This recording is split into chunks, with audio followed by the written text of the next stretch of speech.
this will be one of the elevators at the Embassy Suites here in Tucson.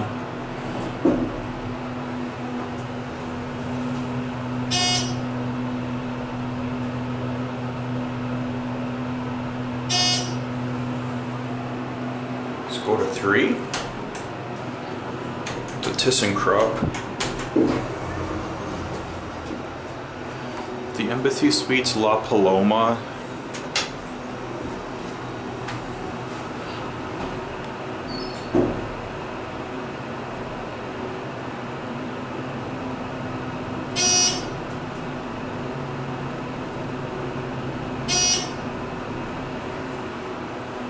Go take one more trip.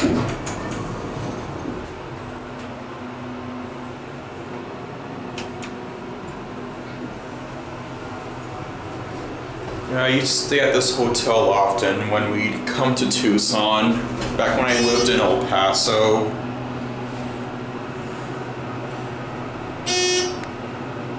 Just get off at 3.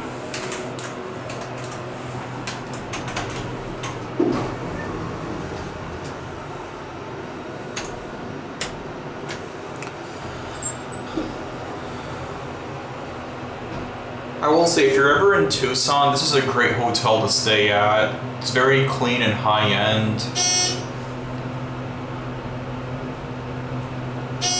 We're gonna get off here.